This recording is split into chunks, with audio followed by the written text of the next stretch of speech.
ভারতে শিক্ষামন্ত্রীর পদত্যাগ দাবিতে ককরোচদের বিক্ষোভ অব্যাহত। শিক্ষার্থীদের উপর ফের চড়াও পুলিশ, আন্দোলনকারীদের সমর্থনে সোচ্চার বলিউড তারকারা। আবারও ইরানের সেতু বিদ্যুৎ কেন্দ্র উড়িয়ে দেওয়ার হুমকি ট্রাম্পের। মধ্যপ্রাচ্যের তেল রপ্তানি আটকানোর হুঁশিয়ারি তেহরানের। দুপক্ষের আক্রমণে বাড়ছে উত্তেজনা। গাজায় ইসরায়েলি হামলা চলছে। ইয়েলো লাইন অতিক্রম করে 65% এলাকার নিয়ন্ত্রণে নেয়ার দাবি তেল আবিবের। চুক্তির দ্বিতীয় ধাপে প্রবেশের আহ্বান হামাস প্রধানের।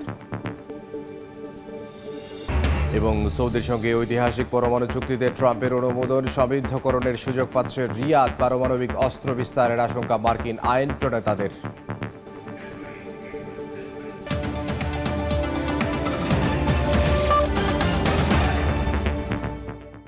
আন্তর্জাতিক সময়ের সঙ্গে আছি আমি ইমদাদুল হক। প্রশ্নপত্র ফাঁস ইস্যু ও শিক্ষামন্ত্রীর পদত্যাগের দাবিতে ভারতে আন্দোলন আরও তীব্র আকার ধারণ করেছে। পরিস্থিতি নিয়ন্ত্রণে আনতে দিল্লির যন্তর মন্তরে আন্দোলনরত শিক্ষার্থীদের উপর ফের চড়াও হয়েছে পুলিশ। শিক্ষার্থীদের উপর বল প্রয়োগ ও রাহুল গান্ধীকে আটকের ঘটনায় সরব হয়েছে বিরোধী রাজনৈতিক দলগুলো। অনশনরত সোনম ওয়াংচুক শিক্ষার্থীদের আইনি সুরক্ষার শর্তে অনশন ভাঙার কথা বললেও আন্দোলন চালিয়ে যাওয়ার ঘোষণা দিয়েছে সিজেপি। প্রশ্নপত্র ফাঁস, পরীক্ষা ব্যবস্থায় অনিয়ম এবং কেন্দ্রীয় শিক্ষামন্ত্রী ধর্মেন্দ্র প্রধানের পদত্যাগের দাবিতে উত্তাল গোটা ভারত। দিল্লির যন্তর মন্তরে অবস্থানরত শিক্ষার্থীদের ওপর বুধবারও চড়াও হয় পুলিশ। লাঠিচার্জ করে ছত্রভঙ্গের চেষ্টা চালায় আন্দোলনরত শিক্ষার্থীদের ওপর। এক পর্যায়ে বিক্ষুব্ধ শিক্ষার্থীরা পুলিশের হাত থেকে লাঠি ছিনিয়ে নিয়ে পাল্টা ধাওয়া দিলে পিছু হটতে বাধ্য হয় আইনশৃঙ্খলা রক্ষা বাহিনী। সোমবারের পার্লামেন্ট অভিমুখে লং মার্চে পুলিশের লাঠিচার্জ ও সহিংসতার প্রতিবাদে রাজপথে নেমেছেন বিরোধী নেতারা। প্রধানমন্ত্রীর বাসভবনের সামনে বিক্ষোভ দেখাতে গিয়ে বিরোধী দলীয় নেতা রাহুল গান্ধী আটক হওয়ার ঘটনাকে গণতন্ত্রের ওপর আঘাত হিসেবে আখ্যা দিয়েছে থালাপতি বিজয়ের দল টিভিকে।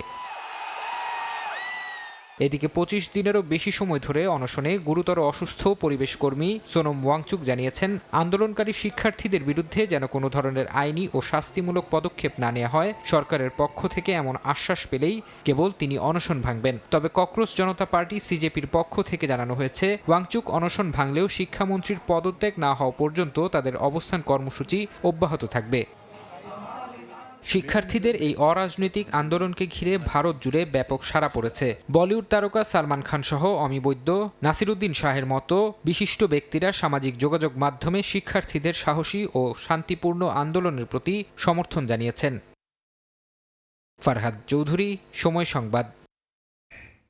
পুলিশ লাঠিচার্জ করলেও জনতা দিচ্ছে খাবার। এভাবেই ভারতের নয়াদিল্লির প্রতিবাদের মঞ্চে শুধু স্লোগানই নয়, পৌঁছে যাচ্ছে অচেনা মানুষের ভালোবাসাও। নাম পরিচয় গোপন রেখেই আন্দোলনকারীদের জন্য অনেকে পাঠাচ্ছেন খাবারের প্যাকেট।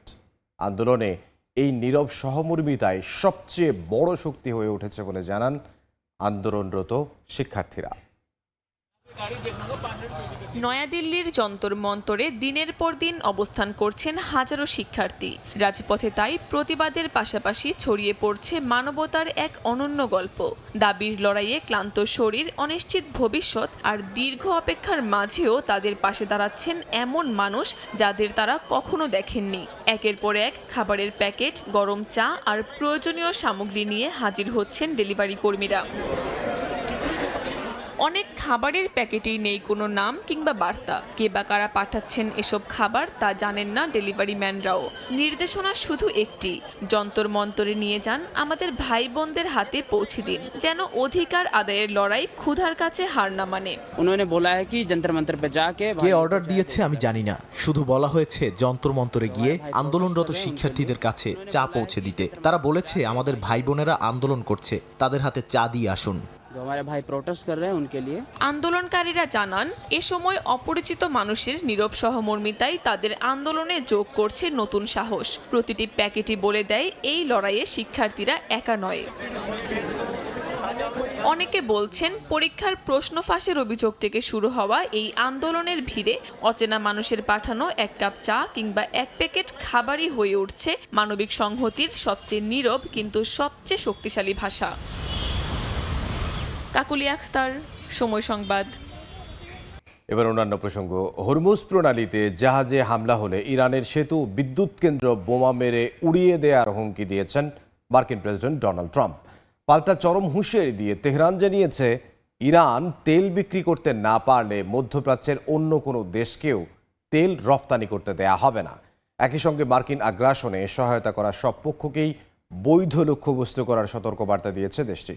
এমন নিরাপত্তা সংকটের মুখে ইরান থেকে নিজেদের কূটনৈতিক কর্মীদের সরিয়ে দিয়েছে যুক্তরাজ্য। ইরান যুক্তরাষ্ট্র পাল্টাপাল্টি হামলায় যেন দাবানলে পরিণত হয়েছে মধ্যপ্রাচ্য। বড় আকারে যুদ্ধ ছড়িয়ে পড়ার পরিস্থিতি গোটা অঞ্চলে। দুপক্ষের হামলায় ক্ষয়ক্ষতি, প্রাণহানিও বাড়ছে। এমন পরিস্থিতিতে তেহরানকে নতুন করে কড়া হুমকি দিয়েছেন মার্কিন প্রেসিডেন্ট ডোনাল্ড ট্রাম্প। তিনি হুঁশিয়ারি উচ্চারণ করে বলেছেন, হরমুজ প্রণালীতে বাণিজ্যিক জাহাজে কোনো ধরনের আক্রমণ হলে প্রতিবারই ইরানের একটি করে সেতু কিংবা বিদ্যুৎ কেন্দ্র ধ্বংস করা হবে। ট্রাম্পের এমন হুমকির কঠোর জবাব দিয়েছে ইরান। দেশটির পার্লামেন্ট স্পিকার বাঘের গালিবাফ হুঁশিয়ারি উচ্চারণ করে বলেছেন, বর্তমান পরিস্থিতি এখন চরম এক সমীকরণে দাঁড়িয়েছে। ইরান যদি তেল বিক্রি করতে না পারে, তবে পুরো মধ্যপ্রাচ্যের কোনো দেশকেই তেল বিক্রি করতে দেয়া হবে না বলে সতর্ক বার্তা তার। একই সঙ্গে পররাষ্ট্রমন্ত্রী আব্বাস আরাকচি স্পষ্ট করে বলেছেন, দেশের অবকাঠামোতে কোনো আঘাত এলে তার চূড়ান্ত ও বিধ্বংসী জবাব দেয়া হবে। কৌশলগত জলপথ হরমুজ প্রণালীর নিয়ন্ত্রণ নিয়েও দুই দেশের বিপরীতমুখী দাবি অব্যাহত রয়েছে। মার্কিন সামরিক বাহিনীর দাবি, প্রণালীর নিয়ন্ত্রণ ইরানের হাতে নেই এবং আন্তর্জাতিক এই জলপথে নিয়মিত নৌযান চলাচল নিশ্চিত করছে তারা। তবে তেহরান বলছে, মার্কিন বাহিনীর উপস্থিতি বন্ধ না হওয়া পর্যন্ত সেখানে স্থায়ী নিরাপত্তা ফিরবে না। সংঘাতময় এই পরিস্থিতিতে অনাকাঙ্ক্ষিত ঝুঁকি এড়াতে তেহরান থেকে নিজেদের কূটনীতিকদের সাময়িকভাবে প্রত্যাহার করে নিয়েছে যুক্তরাজ্য। ওয়াশিংটনের বিরুদ্ধে আন্তর্জাতিক আইন ও মানবাধিকার লঙ্ঘনের অভিযোগ তুলে সরব হয়েছে তেহরান। মার্কিন কংগ্রেসে যুদ্ধের কারণে সৃষ্ট মানবিক সংকট ও বেসামরিক প্রাণহানির বিষয়গুলো এড়িয়ে যাওয়ায় ক্ষোভ প্রকাশ করেছে ইরানি পররাষ্ট্র মন্ত্রণালয়। তারা জানায়, মার্কিন হামলায় স্কুল ও ক্রীড়া কেন্দ্রে বহু মানুষের প্রাণহানি স্পষ্ট যুদ্ধাপরাধ। একই সঙ্গে যেসব দেশ যুক্তরাষ্ট্রকে ইরানে হামলার জন্য ঘাঁটি হিসেবে ব্যবহার করতে দিচ্ছে, তাদের ওপরও বড় ধরনের হামলার হুঁশিয়ারি দিয়েছে ইরান। ফারহাদ চৌধুরী, সময় সংবাদ। গাজায় যুদ্ধবিরতির চুক্তির শর্ত ভেঙে একের পর এক হামলা ও ভূখণ্ড দখল করছে ইসরায়েল। এবার ইয়েলো লাইন অতিক্রম করে উপত্যকার প্রায় 65% এলাকা নিয়ন্ত্রণে নেয়ার দাবি করেছে ইসরায়েলি গণমাধ্যম। এদিকে হামলা ও আগ্রাসন বন্ধ করে অবিলম্বে শান্তির দ্বিতীয় ধাপে প্রবেশের আহ্বান জানিয়েছেন হামাসের নবনির্বাচিত প্রধান। অন্যদিকে নেতানিয়াহুকে যুদ্ধাপরাধী আখ্যা দিয়ে তাকে গ্রেফতারে যুক্তরাষ্ট্র সরকারের প্রতি আহ্বান জানিয়েছেন নিউ ইয়র্কের মেয়র জোহরান মামদানি। অবরুদ্ধ গাজায় থেমে নেই ইসরায়েলি বর্বরতা। বুধবার উপত্যকার মধ্যাঞ্চলীয় নুসেইরাত শরণার্থী শিবিরের বাস্তুচ্যুত ফিলিস্তিনিদের তাঁবুতে ড্রোন হামলা চালায় ইসরায়েল। এতে কয়েকজন হতাহতের খবর পাওয়া গেছে। গত বছরের অক্টোবরে যুদ্ধবিরতি কার্যকর হওয়ার পরও ইসরায়েলি হামলায় এখন পর্যন্ত 1200-র বেশি ফিলিস্তিনি প্রাণ হারিয়েছেন। যুদ্ধবিরতির শর্ত অনুযায়ী নির্ধারিত ইয়েলো লাইন বা সীমানা পেরিয়ে গাজার ভেতরে নতুন মাটির বাঁধ ও পরিখা নির্মাণ করছে ইসরায়েলি সেনাবাহিনী। স্যাটেলাইট থেকে পাওয়া সাম্প্রতিক ছবি বিশ্লেষণ করে ইসরায়েলি দৈনিক হারেটস জানিয়েছে, এই সীমানা বাড়ানোর ফলে গাজার প্রায় 65% এলাকা এখন ইসরায়েলের নিয়ন্ত্রণে চলে গেছে। এমনকি দক্ষিণাঞ্চলের খান ইউনিস ও রাফায় চুক্তিভুক্ত হামাস নিয়ন্ত্রিত এলাকায় 1 কিলোমিটারেরও বেশি ভেতরে প্রবেশ করেছে তারা। এমন পরিস্থিতিতে মধ্যস্থতাকারীদের ওপর চাপ প্রয়োগের আহ্বান জানিয়েছেন হামাসের নবনির্বাচিত প্রধান খলিল আল হায়া। প্রথমবারের মতো টেলিভিশনে দেয়া বক্তব্যে তিনি বলেন, ইসরায়েলের আগ্রাসন বন্ধ এবং গাজা থেকে পুরোপুরি সেনা প্রত্যাহারই তাদের প্রধান অগ্রাধিকার। আন্তর্জাতিক সময় আরও থাকছে। দাবদাহের সঙ্গে পাল্লা দিয়ে ইউরোপে ছড়িয়ে পড়ছে দাবানল। জ্বলছে স্পেন, ফ্রান্স, ইতালি। নিয়ন্ত্রণের আপ্রাণ চেষ্টা, কয়েক হাজার হেক্টর বনভূমি পুড়ে ছাই। ইউরোপ জুড়ে দাবদাহের সঙ্গে পাল্লা দিয়ে ছড়িয়ে পড়ছে দাবানল। স্পেন, ফ্রান্স, ইতালি ও তুরস্কে আগুন নিয়ন্ত্রণে লড়ছেন হাজারো দমকল কর্মী। কোথাও পুড়ে গেছে কয়েক হাজার হেক্টর বন, কোথাও ঘরবাড়ির দোরগোড়ায় পৌঁছে গেছে আগুন। দাউ দাউ করে জ্বলছে বন, ঘন ধোঁয়ায় ঢেকে গেছে আকাশ। চলতি বছরের সবচেয়ে বড় দাবানলে পুড়ছে স্পেনের মধ্যাঞ্চল। নিয়ন্ত্রণে দিনরাত কাজ করছেন সামরিক জরুরি ইউনিটের দমকল কর্মীরা। এরই মধ্যে আগুনে পুড়ে গেছে 30,000 হেক্টরেরও বেশি বনভূমি। নিরাপদ আশ্রয়ে সরিয়ে নেওয়া হয়েছে অঞ্চলটির বহু বাসিন্দাকে। জানা গেছে গত বছরের একই সময়ের তুলনায় এবার বড় ধরনের দাবানলের সংখ্যা 4 গুণ বেড়েছে। দেশটির আবহাওয়া সংস্থা জানিয়েছে বছরের তৃতীয় তাপপ্রবাহে দক্ষিণ পূর্বাঞ্চলের বিস্তীর্ণ এলাকায় তাপমাত্রা 40 ডিগ্রি সেলসিয়াস ছাড়িয়ে যেতে পারে। একই চিত্র প্রতিবেশী দেশ ফ্রান্সেও। স্থানীয় সময় বুধবার দেশটির দক্ষিণ পূর্বাঞ্চলের ভাঁড় অঞ্চলের কোটিনিয়াক এলাকায় শুকিয়ে যাওয়া বনভূমিতে দাবানল ছড়িয়ে পড়ে। এরই মধ্যে পুড়ে গেছে প্রায় 2500 হেক্টর বনাঞ্চল। নিরাপদ স্থানে সরিয়ে নেওয়া হয়েছে বহু বাসিন্দাকে। জানা গেছে আগুন অনেকটাই নিয়ন্ত্রণে এলেও বিভিন্ন স্থানে এখনো জ্বলছে ছোট ছোট আগুনের উৎস। দক্ষিণ পশ্চিমাঞ্চলের দাবানলের তাণ্ডব শুরু হয়েছে ইতালির সিসিলি দ্বীপেও। ঘন কালো ধোঁয়ায় ঢেকে গেছে পুরো এলাকা। আগুন বাড়িঘরের একেবারে কাছে চলে এসেছে বলে খবর পাওয়া গেছে। পরিস্থিতির অবনতিতে শতাধিক বাসিন্দাকে সরিয়ে নেওয়া হয়েছে। দাবানলের বিরুদ্ধে লড়াই চালিয়ে যাচ্ছে তুরস্ক। এলাকায় ছড়িয়ে পড়া আগুন নেভাতে আকাশে কাজ করছে হেলিকপ্টার ও বিমান। মাটিতে মোতায়েন করা হয়েছে অসংখ্য দমকল কর্মী। আগুন নিয়ন্ত্রণে সর্বাত্মক চেষ্টা চালিয়ে যাচ্ছে কর্তৃপক্ষ। কাকলি আখতার, সময় সংবাদ। ইতালি জুড়ে চলছে তীব্র দাবদাহ। প্রচণ্ড গরমের কারণে রাজধানীর রোম সহ দেশের প্রধান শহরগুলোতে রেড অ্যালার্ট জারি করা হয়েছে। তাপমাত্রা 40 ডিগ্রি সেলসিয়াস ছাড়িয়ে যাওয়ায় বিপাকে পড়েছেন স্থানীয় বাসিন্দা সহ বহু পর্যটক। অতিরিক্ত গরমে শিশু, বয়স্ক ও দীর্ঘমেয়াদী রোগীদের অপ্রয়োজনে বাইরে বের না হওয়ার পরামর্শ দিয়েছে কর্তৃপক্ষ। ইতালি থেকে হাসান মাহমুদের রিপোর্ট। প্রখর রোদ আর তীব্র দাবদাহে যেন পড়ছে পুরো ইতালি। রাজধানী রোম, ফ্লোরেন্স, বোলোনিয়া, মিলানো, সিসিলি এবং সার্দিনিয়া সহ দেশের বিভিন্ন অঞ্চলে গরমের পারদ নেমে আসার নামই নিচ্ছে না। বেশিরভাগ জায়গায় তাপমাত্রা 38 থেকে 41 ডিগ্রি সেলসিয়াসে পৌঁছেছে। পরিস্থিতি বিবেচনায় দেশটির স্বাস্থ্য মন্ত্রণালয় রাজধানী সহ প্রধান শহরগুলোতে রেড অ্যালার্ট জারি করেছে। অতিরিক্ত গরমজনিত স্বাস্থ্য ঝুঁকি থেকে বাঁচতে শিশু, বৃদ্ধ এবং দীর্ঘমেয়াদী রোগে আক্রান্তদের দিনের বেলা অপ্রয়োজনে বাইরে না যাবার পরামর্শ দেওয়া হয়েছে।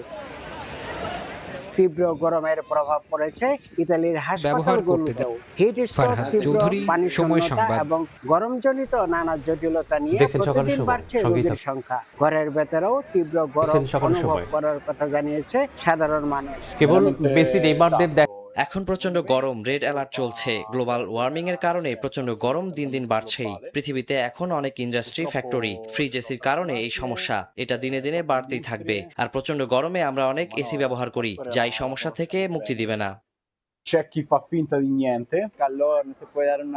স্পেন থেকে এসেছিলাম রোমে ঘুরতে, কিন্তু প্রচন্ড গরমে কোনো কিছুই ভালোভাবে দেখা হচ্ছে না। জলবায়ু পরিবর্তনের কারণে শুধু ইতালি নয়, ইউরোপ জুড়েই প্রচন্ড গরম অনুভব করছি। দাবদাহের প্রভাব পড়েছে দেশটির কৃষি ও বিদ্যুৎ খাতগুলোতেও। দীর্ঘদিনের অনাবৃষ্টিতে বেশ কিছু অঞ্চলে ফসলের ব্যাপক ক্ষতির আশঙ্কা দেখা দিয়েছে। অন্যদিকে প্রচন্ড গরমে বাসাবাড়ি ও অফিস আদালতে শীতাতপ নিয়ন্ত্রিত যন্ত্রের ব্যবহার বেড়ে যাওয়ায় বিদ্যুতের চাহিদাও আকাশচুম্বী।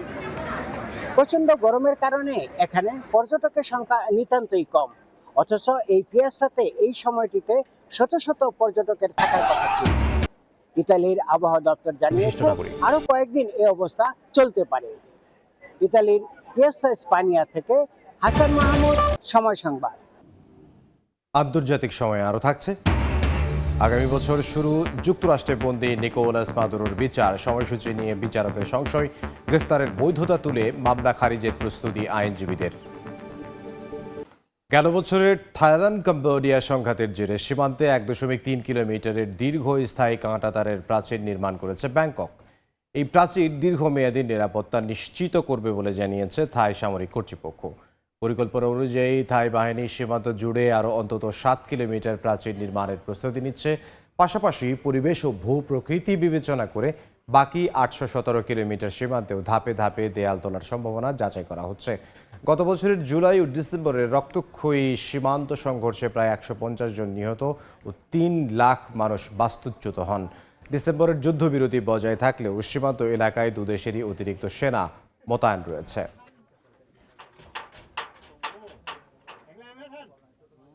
যুক্তরাষ্ট্রে মাদক পাচার ষড়যন্ত্রের মামলায় ভেনেজুয়েলার সাবেক প্রেসিডেন্ট নিকোলাস মাদুরোর বিচার কাজ 2027 সালের জুনে শুরু হতে পারে। তবে গোপন নথি পর্যালোচনা সহ জটিল আইনি প্রক্রিয়ার কারণে নির্ধারিত সময়সূচি নিয়ে সংশয় প্রকাশ করেছেন বিচারক। এদিকে গ্রেফতারের বৈধতা ও রাষ্ট্রপ্রধান হিসেবে দায় মুক্তির প্রশ্ন তুলে মামলাটি খারিজের প্রস্তুতি নিচ্ছেন মাদুরোর আইনজীবীরা। মাদক পাচারের ষড়যন্ত্রের অভিযোগে যুক্তরাষ্ট্রের দায়ের করা মামলায় ভেনেজুয়েলার সাবেক প্রেসিডেন্ট নিকোলাস মাদুরোর বিচার শুরু হতে পারে 2027 সালের জুনে। নিউ ইয়র্কের ফেডারেল আদালতে শুনানিতে প্রসিকিউশন ও মাদুরোর আইনজীবীরা যৌথভাবে এই সময়সূচির প্রস্তাব দেন। তবে মামলার দায়িত্বে থাকা বিচারক বলেন, গোপন নথি সংক্রান্ত আইনি প্রক্রিয়া শেষ করতে দীর্ঘ সময় লাগতে পারে। বিচার শুরুর আগেই একাধিক আইনি চ্যালেঞ্জ আনার প্রস্তুতি নিচ্ছেন মাদুরোর আইনজীবীরা। তাদের যুক্তি, প্রেসিডেন্ট থাকাকালীন সময়ের কর্মকাণ্ডের জন্য আন্তর্জাতিক আইনের আওতায় দায়মুক্তি পাওয়ার অধিকার রয়েছে মাদুরোর। পাশাপাশি গ্রেফতারের বৈধতাও আদালতে প্রশ্নবিদ্ধ করা হবে। এর আগে ভেনেজুয়েলা সরকারকে আইনি খরচ বহনের অনুমতি না দেয়ায় মামলাটি বাতিলের আবেদন জানানো হলেও আদালত তা নাকচ করে দেন। পরে যুক্তরাষ্ট্রের ট্রেজারি বিভাগ ভেনেজুয়েলা সরকারকে প্রতিরক্ষা ব্যয় বহনের অনুমতি দেয়।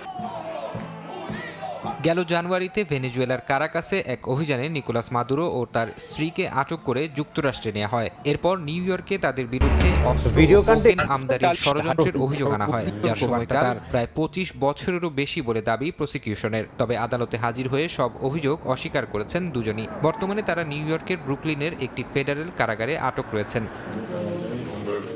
2013 সালে প্রথমবার ভেনেজুয়েলার প্রেসিডেন্ট নির্বাচিত হন নিকোলাস মাদুরো। মাদুরোর আটকের পর ভারপ্রাপ্ত প্রেসিডেন্ট হিসেবে দায়িত্ব নেন ডেলসি রদ্রিগেজ। দায়িত্ব নেওয়ার পর দেশটির সামরিক বাহিনীতে বেশ কিছু পরিবর্তন আনার পাশাপাশি ওয়াশিংটনের কয়েকটি গুরুত্বপূর্ণ দাবি বাস্তবায়নের উদ্যোগ নেন তিনি। এরই ধারাবাহিকতায় চলতি বছরের এপ্রিলে রদ্রিগেজের ওপর আরোপিত মার্কিন নিষেধাজ্ঞাও প্রত্যাহার করা হয়। ফারহাদ চৌধুরী, সময় সংবাদ। ভেনেজুয়েলায় ভয়াবহ ভূমিকম্পের পর জীবনের ঝুঁকি নিয়ে মানুষের পাশে দাঁড়িয়েছে ছোট্ট শিশু সেবাস্তিয়ান কোরো। উদ্ধারকারীদের সঙ্গে কাঁধে কাঁধ মিলিয়ে কাজ করে সে এখন হয়ে উঠেছেন লাখো মানুষের অনুপ্রেরণা। সবাই তাকে চিনছে ভেনেজুয়েলার ছোট্ট উদ্ধার যোদ্ধা নামে। বয়স মাত্র 10 বছর, আর এ বয়সে ধ্বংসস্তূপে নেমে জীবনের ঝুঁকি নিয়ে মানুষের পাশে দাঁড়িয়েছে ছোট্ট এই শিশু। ধ্বংসস্তূপে ছড়িয়ে আছে ক্ষতচিহ্ন, চারদিকে স্বজন হারানোর আহাজারি। এমন ভয়াবহ বিপর্যয়ের মধ্যেই উদ্ধারকর্মীদের হেলমেট পরে মানুষের পাশে দাঁড়ানো ছোট্ট এই শিশুর নাম সেবাস্তিয়ান কোরো। যে বয়সে অন্য শিশুরা খেলাধুলা আর স্কুলের ব্যাগ নিয়ে ব্যস্ত থাকে, ঠিক সে সময় ভয়াবহ ভূমিকম্পে উদ্ধারকর্মীদের সঙ্গে কাঁধে কাঁধ মিলিয়ে কাজ করে সে এখন হয়ে উঠেছে লাখো মানুষের অনুপ্রেরণা।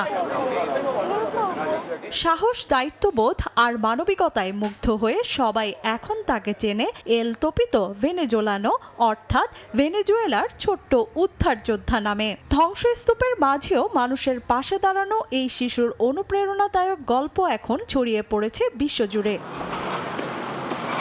গত জুনে 7.2 ও 7.5 মাত্রার দুটি শক্তিশালী ভূমিকম্পে ভয়াবহ ক্ষয়ক্ষতির মুখে পড়ে ভেনেজুয়েলা। সবচেয়ে বেশি ক্ষতিগ্রস্ত হয় বন্দর নগরী লা গুয়েরা। ধসে পড়ে বহু ভবন, প্রাণ হারান হাজারো মানুষ। সেই বিপর্যয়ের পর থেকেই অবসরপ্রাপ্ত সিভিল প্রোটেকশন স্বেচ্ছাসেবক দাদা ক্রিস্টোবাল কোরোর সঙ্গে উদ্ধার কাজে নেমে পড়ে সেবাস্তিয়ান। শুরুতে উদ্ধারকর্মীদের সঙ্গে ধ্বংসস্তূপে প্রয়োজনীয় সামগ্রী পৌঁছে দেয়া, পানির বোতল বহন এবং ক্ষতিগ্রস্ত পরিবারগুলোর পাশে দাঁড়ানোর মতো কাজ করত সে। পরে ধ্বংসস্তূপ থেকে দুটি প্রাণী জীবিত উদ্ধার করে সবাইকে বিস্মিত করে ছোট্ট এই শিশু। বয়সের তুলনায় তার সাহস, দায়িত্ববোধ এবং নিষ্ঠা মুগ্ধ করেছে উদ্ধারকর্মীদেরও।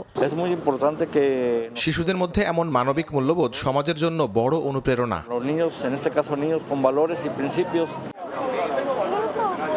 বর্তমানে একটি ত্রাণ কেন্দ্রে স্বেচ্ছাসেবক হিসেবে কাজ করছে সেবাস্তিয়ান। সেখানে কর্মরতরা জানান, বয়সে ছোট হলেও সে সব সময় সবাইকে নিরাপত্তার বিষয়টি মনে করিয়ে দেয়, সবাইকে সতর্ক থাকতে বলে এবং একজন অভিজ্ঞ উদ্ধারকর্মীর মতোই দায়িত্ব পালন করে সে। আমি বড় হয়ে একজন দমকল কর্মী হতে চাই। মানুষের জীবন বাঁচানোর কাজই হবে আমার ভবিষ্যতের মূল লক্ষ্য। abonável aos momentos. ভূমিকম্প ধ্বংস করেছে অসংখ্য স্বপ্ন। সেই ধ্বংসস্তূপের মধ্যেই জন্ম নিয়েছে নতুন এক অনুপ্রেরণার গল্প। বয়স নয়, ইচ্ছাশক্তি আর মানবিকতাই যে একজন মানুষকে সত্যিকারের নায়ক বানায়, সেই বার্তাই দিচ্ছে ভেনেজুয়েলার এই ছোট্ট উদ্ধার যোদ্ধা। লিয়ানা শারমিন, সময় সংবাদ। আফ্রিকার উপকূল ছেড়ে যাত্রা করা একটি শরণার্থী ও অভিবাসীবাহী নৌকায় অন্তত 143 জনের মৃত্যু হয়েছে। 25 দিন সাগরে ভেসে থাকার পর মৌরিতানিয়ার নোয়াদিভু বন্দরে পৌঁছায় নৌকাটি। জীবিত উদ্ধার হওয়া 38 জনের মধ্যে রয়েছে এমন 2 শিশু যারা এই যাত্রায় পরিবারের সব সদস্যকে হারিয়েছে। জাতিসংঘের শরণার্থী বিষয়ক সংস্থা UNHCR জানিয়েছে নৌকাটি গাম্বিয়ার বাফুলোটো এলাকা থেকে ইউরোপের উদ্দেশ্যে রওনা হয়েছিল। যাত্রাপথে জ্বালানি ফুরিয়ে যাওয়ায় এটি দীর্ঘ 25 দিন আটলান্টিক মহাসাগরে ভেসে থাকে। ভারতের সিকিমে একটি জলবিদ্যুৎ প্রকল্পের টানেলে বিস্ফোরণে অন্তত 12 শ্রমিক নিহত হয়েছেন। বিষাক্ত গ্যাসে ভরে যাওয়া টানেলে আরও 15 জন আটকা পড়েছেন বলে আশঙ্কা করা হচ্ছে। কর্তৃপক্ষ জানিয়েছে সিকিমের সামারদোং গ্রামে তিস্তা নদীর উপর রাষ্ট্রায়ত্ত NHPCর জলবিদ্যুৎ প্রকল্পের টানেলে সন্দেহজনক মিথেন গ্যাসের লিক থেকে বিস্ফোরণের ঘটনা ঘটে। ঘন ধোঁয়া ও বিষাক্ত গ্যাস পুরো টানেলে ছড়িয়ে পড়ে। দুর্ঘটনার সময় টানেলের ভেতরে অন্তত 25 জন শ্রমিক ও কর্মকর্তা ছিলেন। রাজ্যের দুর্যোগ ব্যবস্থাপনা বিভাগ বলছে বিষাক্ত গ্যাস ও ঘন ধোঁয়ার কারণে উদ্ধার কাজ অত্যন্ত ঝুঁকিপূর্ণ হয়ে উঠেছে এবং আটকে পড়াদের জীবিত উদ্ধারের সম্ভাবনাও ক্ষীণ। গাড়ি নয়, এখন কৃত্রিম বুদ্ধিমত্তা আর রোবোটিক্সেই সবচেয়ে বড় বাজি টেসলার। তবে সেই স্বপ্ন বাস্তবায়নে বাড়ছে ব্যয় আর কমছে নগদ অর্থের যোগান। ফলে দ্বিতীয় প্রান্তিকের আর্থিক ফল প্রকাশের আগে বিনিয়োগকারীদের নজর এখন ইলন মাস্কের কোম্পানির ভবিষ্যৎ পরিকল্পনার দিকে। 2 বছরেরও বেশি সময়ের মধ্যে প্রথমবারের মতো ত্রৈমাসিক নগদ অর্থের ঘাটতির মুখে পড়তে পারে গাড়ি নির্মাতা প্রতিষ্ঠান টেসলা। বুধবার প্রকাশিত হতে যাওয়া দ্বিতীয় প্রান্তিকের আর্থিক প্রতিবেদনে প্রতিষ্ঠানটির ফ্রি ক্যাশ ফ্লো $3.3 বিলিয়ন ঋণাত্মক থাকতে পারে বলে ধারণা বিশ্লেষকদের। মূলত কৃত্রিম বুদ্ধিমত্তা, ডেটা সেন্টার, রোবোট্যাক্সি ও হিউম্যানয়েড রোবট তৈরিতে ব্যাপক বিনিয়োগ করেছে টেসলা। এতে চলতি বছর তাদের মোট মূলধনী ব্যয় $25 বিলিয়ন ছাড়াতে পারে, যা প্রতিষ্ঠানের অটোমোটিভ ও এনার্জি ব্যবসা থেকে আসা নগদ প্রবাহের চেয়ে বেশি। বৈদ্যুতিক গাড়ি উৎপাদনের প্রচলিত ব্যবসা থেকে সরে স্বয়ংচালিত রোবোট্যাক্সি ও মানব সদস্য রোবটের মতো ফিজিক্যাল AI কেন্দ্রিক ব্যবসায় জোর দিচ্ছেন ইলন মাস্ক। তবে এই পরিকল্পনা বাস্তবায়নের গতি প্রত্যাশার তুলনায় ধীর হওয়ায় বাড়ছে বিনিয়োগকারীদের উদ্বেগ। এদিকে বাজারের পূর্বাভাস ছাড়িয়ে চলতি বছরের এপ্রিল থেকে জুন প্রান্তিকে রেকর্ড সংখ্যক গাড়ি সরবরাহ করেছে টেসলা। অবশ্য জ্বালানি তেলের চড়া দামের কারণে বিশেষ করে ইউরোপে বৈদ্যুতিক গাড়ির চাহিদা বাড়ায় প্রবৃদ্ধি এসেছে। বিশ্লেষকদের ধারণা 2026 সালে টেসলার গাড়ি সরবরাহ প্রায় 17 লাখে পৌঁছাবে, যা আগের বছরের তুলনায় প্রায় 4% বেশি। তবে গাড়ি বিক্রি বাড়লেও ব্যয়ের চাপ সামাল দিতে হিমশিম খাবে গাড়ি নির্মাতা প্রতিষ্ঠান। বিশ্লেষকদের ধারণা শেয়ার প্রতি আয় বাড়লেও মুনাফার হার কিছুটা কমতে পারে, কারণ ফুল সেলফ ড্রাইভিং সফটওয়্যারের আগাম বিক্রি মডেল বাতিল এবং কম মূল্যে অর্থায়ন সুবিধা দেওয়ার প্রভাবও মুনাফায় পড়তে পারে। ইয়ানুর শিফাত, সময় সংবাদ। ভারতে গৃহকর্মীদের কাজেও এসেছে প্রযুক্তির ছোঁয়া। অ্যাপ ভিত্তিক নতুন প্ল্যাটফর্মে অনলাইনে মিলছে ঘরের কাজ, বাড়ছে আয়। তবে শ্রমিকের অধিকার নিয়ে প্রশ্ন উঠেছে। নিরাপত্তা ও সামাজিক সুরক্ষা নিশ্চিত না হলে এই পরিবর্তনের সুফল দীর্ঘমেয়াদে টেকসই হবে না বলে মনে করছেন বিশ্লেষকরা। বেঙ্গালুরুর একটি প্রশিক্ষণ কেন্দ্রে চলছে গৃহকর্মীদের সময় বেঁধে বিছানার চাদর গুছানো, সবজি কাটা ও ঘর পরিষ্কারের মতো কাজের অনুশীলন। ভারতের শহরাঞ্চলে গৃহকর্মীদের নিয়োগের প্রচলিত ব্যবস্থায় বড় পরিবর্তন আনছে একের পর এক প্রযুক্তি ভিত্তিক স্টার্টআপ। স্ন্যাবিট, প্রন্টো ও আরবান কোম্পানির মতো প্ল্যাটফর্মে অ্যাপের মাধ্যমে কাজের বুকিং পান কর্মীরা। নির্ধারিত ঠিকানায় গিয়ে মোবাইল ফোনে উপস্থিতি নিশ্চিত করেন, আর কাজের মান মূল্যায়ন হয় গ্রাহকের রেটিংয়ের ভিত্তিতে। অ্যাপের মাধ্যমে কাজ করে প্রায় 3 গুণ পর্যন্ত আয় করছেন অনেকে। নমনীয় কর্মঘণ্টা থাকায় পরিবার ও কাজ দুটোই সামলানো সহজ হচ্ছে বলেও দাবি তাদের। তবে এই পরিবর্তনের নেতিবাচক কিছু দিকের কথা বলছেন অনেক গৃহকর্মী। তাদের আশঙ্কা, অ্যাপের মাধ্যমে অপরিচিত বাসায় কাজ করতে গিয়ে নিরাপত্তা ঝুঁকিতে পড়তে পারেন তারা। অন্যদিকে শ্রমিক সংগঠনগুলোর অভিযোগ, এই প্ল্যাটফর্মগুলো স্থায়ী চাকরি, পেনশন বা সামাজিক নিরাপত্তার মতো কোনো সুবিধা নেই। ভারতে প্রায় 3 কোটি মানুষ গৃহকর্মী হিসেবে কাজ করেন। বিশ্লেষকদের মতে প্রযুক্তির এই খাতে স্বচ্ছতা ও আয়ের সুযোগ বাড়লেও শ্রমিকের অধিকার, নিরাপত্তা ও সামাজিক সুরক্ষা নিশ্চিত না হলে এই পরিবর্তনের সুফল দীর্ঘমেয়াদী টেকসই হবে না। রাইসা জান্নাত, সময় সংবাদ। বিশ্বের সবচেয়ে শক্তিশালী পাসপোর্টের তালিকায় আবারও শীর্ষে সিঙ্গাপুর। 2 দশকে বড় ধাক্কা খেয়েছে যুক্তরাষ্ট্রের পাসপোর্টের অবস্থান। আর সবচেয়ে বড় উত্থান সংযুক্ত আরব আমিরাতের। দেশটি ভিসা মুক্ত প্রবেশাধিকারের তালিকায় যুক্ত করেছে 153টি নতুন গন্তব্য। 3 ধাপ এগিয়ে শক্তিশালী পাসপোর্টের তালিকায় বাংলাদেশের অবস্থান এখন 97তম।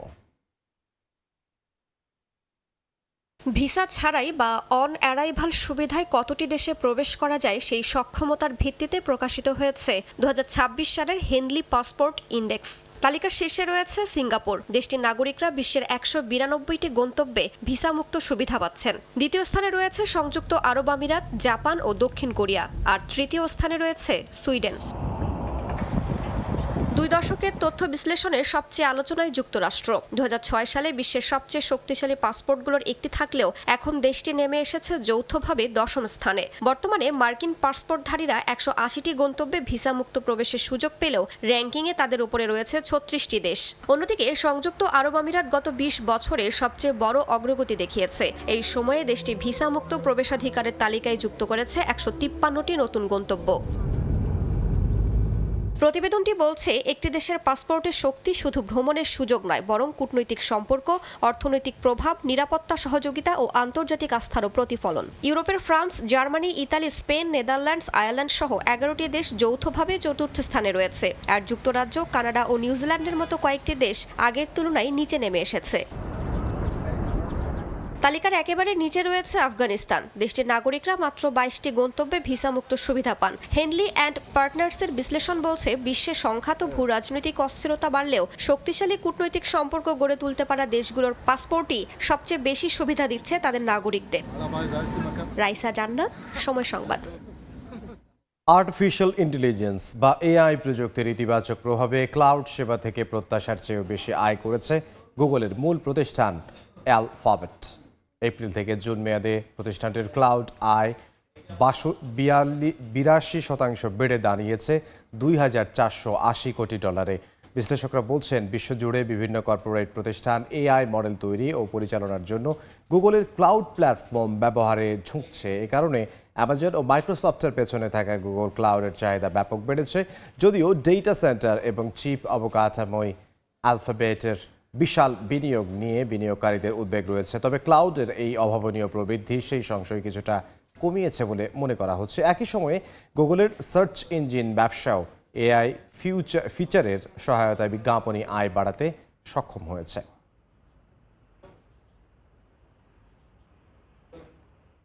বিশ্বের সর্ববৃহৎ প্রাথমিক শিক্ষা ব্যবস্থা গড়ে তুলেছে চীন, যার গুণগত মান বর্তমানে উচ্চ আয়ের দেশগুলোর সমপর্যায়ে পৌঁছেছে। চীনের শিক্ষা মন্ত্রণালয়ের তথ্যানুযায়ী দেশটিতে বর্তমানে 4,30,000 প্রাথমিক ও মাধ্যমিক বিদ্যালয় এবং কিন্ডারগার্টেন প্রায় 22 কোটি শিক্ষার্থী পড়াশোনা করছে। উন্নত পাঠ্যক্রম ও সুনির্দিষ্ট শিক্ষা কৌশলের কারণে মৌলিক বিষয়গুলোতে 80% শিক্ষার্থী মানদণ্ড অর্জন করেছে। পড়াশোনার পাশাপাশি শিক্ষার্থীদের শারীরিক গঠনেও জোর দিচ্ছে দেশটি, যেখানে দিনে অন্তত 2 ঘন্টা শারীরিক চর্চা বাধ্যতামূলক করা হয়েছে। ক্যাম্পাসের ভেতরে এবং বাইরে কার্যক্রমের সমন্বয়ে শিক্ষার্থীদের নৈতিক, বুদ্ধিবৃত্তিক ও সাংস্কৃতিক বিকাশে কাজ করছে শিক্ষা প্রতিষ্ঠানগুলো। বিশাল এই শিক্ষা ব্যবস্থায় বর্তমানে 1,57,00,000-এর বেশি পূর্ণকালীন শিক্ষক নিয়োজিত রয়েছেন। শারীরিকভাবে লাঞ্ছিত হলেও পারদেসকে নিষিদ্ধ করার পক্ষে নন স্পেনের বিশ্বকাপ জয়ী মিডফিল্ডার গাভি, বরং ফুটবলে এমনটা স্বাভাবিক বলে মনে করেন বার্সেলোনা তারকা। এদিকে ফাইনালের দিন মেসির অমন বক্তব্যের কারণ খোলাসা করলেন ম্যাক অ্যালেস্টারের বাবা। জানিয়েছেন, কোনো ষড়যন্ত্র তথ্য না খুঁজে আলবিসেলেস্তেদের উচিত হার মেনে নেয়া। চলো সবাই শান্ত থাকো, শান্ত থাকাটাই সবচেয়ে গুরুত্বপূর্ণ। সবকিছু ভুলে যাই, শুধু খেলি। ফাইনালের পর থেকে আলোচনায় মেসির এই পেপ টক। মেটলাইফে সেদিন এমন কি ঘটেছিল যাতে দলকে শান্ত থাকতে বলেছিলেন LM10? সামাজিক মাধ্যম যখন এই একটা প্রশ্নে সয়লাভ, তখন সে উত্তর দিলেন ম্যাক অ্যালিস্টারের বাবা কার্লোস ম্যাক অ্যালিস্টার। রেডিও লারেতকে দেয়া সাক্ষাৎকারে তিনি জানান, ফাইনাল শেষে নিজের ছেলেকে একই প্রশ্ন করেছিলেন এ ব্যাপারে। সে আমাকে বলেছে ওরা ফুটবলের বিষয়েই কথা বলছিল, অর্থাৎ মাঠে নেমে খেলতে হবে, পাস দিতে হবে, বল ঘোরাতে হবে, ত্রিভুজ তৈরি করতে হবে, অকারণে লম্বা বল খেলবে না বা বল নষ্ট করবে না, এটাই বোঝানো হয়েছিল।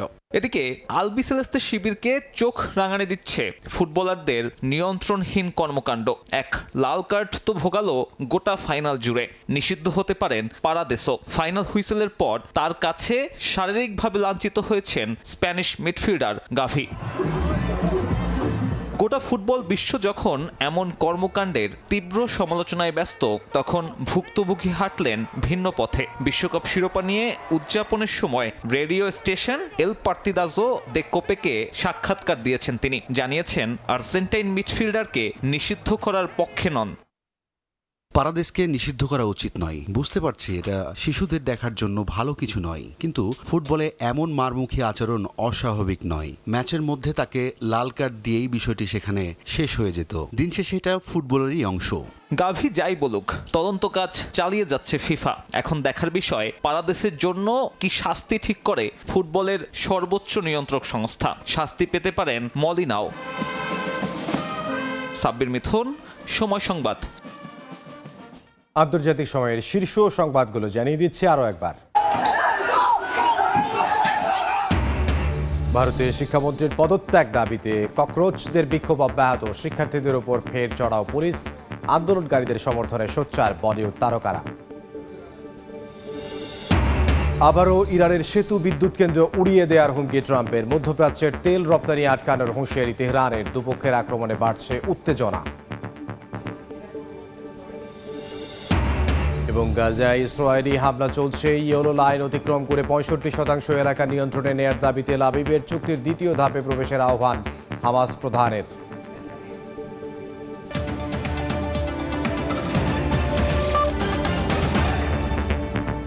এই ছিল আন্তর্জাতিক সময়। এরপর 10টার সময় সংবাদে সঙ্গে থাকবেন সহকর্মী মেজবাহুল আরিফ। ধন্যবাদ ইমদাদ। সকাল 10টার সময় সংবাদ নিয়ে আসছে কিছুক্ষণ পর, সঙ্গেই থাকুন সময়ের।